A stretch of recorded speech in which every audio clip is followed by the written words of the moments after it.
ইদানিং রাজনীতিটাকে জটিল করার জন্য, বলা যায় গণতন্ত্র প্রতিষ্ঠার বিষয়টিকে জটিল করার জন্য, যেটি সবথেকে আগে করার দরকার, যেটাকে নির্বাচন, সেটাকে সবথেকে পরে নিয়ে যাওয়ার এক ধরনের প্রবণতা, এক ধরনের উদ্যোগ, এক ধরনের ষড়যন্ত্র, যেভাবেই বলি না কেন, ইদানিং এই জিনিসটা আমরা বেশি লক্ষ্য করছি। আমার কাছে মনে হয় স্বৈরতন্ত্রের পতনের জন্য প্রায় 16 বছর ধরে যে আন্দোলন, যার পরিসমাপ্তি এই জুলাইয়ের, গত বছরে জুলাইয়ের আগস্টে হাজার হাজার তরুণ বাংলাদেশের কিশোর কিশোরী, এমনকি শিশু, নারী, পুরুষ নিজেদেরকে উৎসর্গ করেছেন এবং হাসিনাকে বিদায় নিতে বাধ্য করেছেন, পালিয়ে যেতে বাধ্য করেছেন। সেটি বাংলাদেশে একটি গণতান্ত্রিক বিধি ব্যবস্থা প্রতিষ্ঠার জন্য। কেউ কেউ বলছেন আওয়ামী লীগকে তাড়িয়েছে বিএনপিকে আনার জন্য না। আমি আপনাদের সঙ্গে একেবারে একমত। আপনি বিএনপিকে আনবেন না, এটা আপনার ব্যাপার। জনগণ যদি আগামী নির্বাচনে বিএনপিকে ভোট দেয়, তারেক রহমান সাহেবের নেতৃত্বের প্রতি আস্থা রাখে, তাহলে আপনি কি?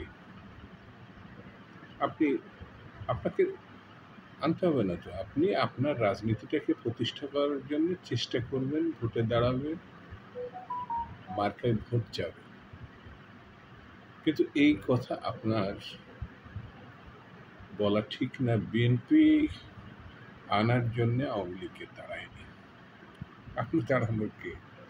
আন্দোলন করেছেন, লড়াই করেছেন, দেশবাসী, সকল রাজনৈতিক দল রাস্তায় শুধু 1 মাস না, 15-16 বছর ধরে লড়াই করেছে।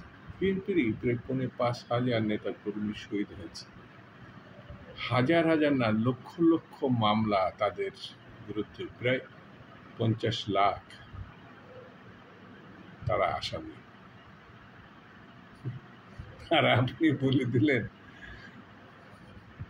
আওয়ামী লীগকে তাড়িয়েছে বিএনপিকে আনানোর জন্য। বিএনপি যখন আন্দোলন শুরু করেছে তখন আপনাদের বয়স কত ছিল?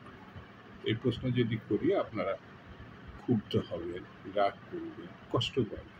আমি তো করতে চাই না। বিএনপি 15-16 বছর, তার সঙ্গে 15 বছর যুক্ত করলে 30 বছর হয়। আপনাদের এই বয়সে তো তখন হয় না, একেবারে তখন কিশোর অথবা শিশু হিসাবে পরিগণিত। সেই জন্য বাংলাদেশের রাজনীতি, বাংলাদেশের মানুষ তার ভোটাধিকার মধ্য দিয়ে নির্বাচিত করবে না আগামী সরকার। সে সরকার নির্বাচিত হলেই বোঝা যাবে কারা আসবে। আগেই বিএনপির জনপ্রিয়তায় ভীত সন্ত্রস্ত হয়ে গেলে লড়াই করবেন কি করে?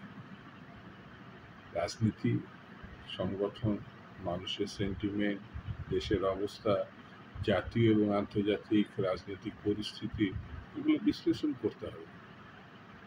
না হলে কিভাবে আপনারা রাজনীতিতে টিকে থাকবেন, এগোবেন? বয়স তো আপনাদের খুব কম। সুদীর্ঘ রাস্তা আপনাদের পথ পরিক্রমায় এগোতে হবে, ঠিক কিনা? তাহলে সেই প্রস্তুতিটা আপনাদের নিতে হবে। আজকে যে ছাত্র, কালকে সে জাতীয় রাজনীতিতে অংশগ্রহণ করবেন। আমরা তো জাতীয় ছাত্র রাজনীতি থেকে, ঢাকা বিশ্ববিদ্যালয় থেকে উঠে আসা। আজকে আমরা একটা বয়সে পৌঁছেছি। আমার কোনো কারণ নেই যে আপনাদের বয়সে আমরা ছিলাম না। আপনাদের মন মেজাজ আমরা বুঝি, কিন্তু আপনাদেরকে বুঝতে হবে, কারণ ওই বয়সে আপনারা পৌঁছাননি।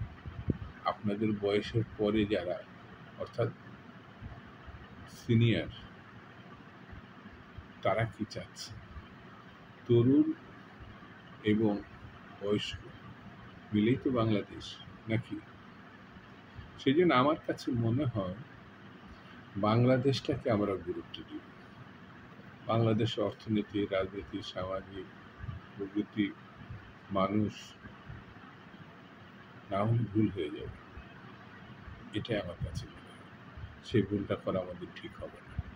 কারণ আমাদের ঠেকানোর জন্য স্বৈরতন্ত্রকে এখনো উদ্গ্রীব, যেটি গোপালগঞ্জের ঘটনার মধ্য দিয়ে প্রমাণ হয়েছে। ঠিক কিনা? ভালো থাকবেন।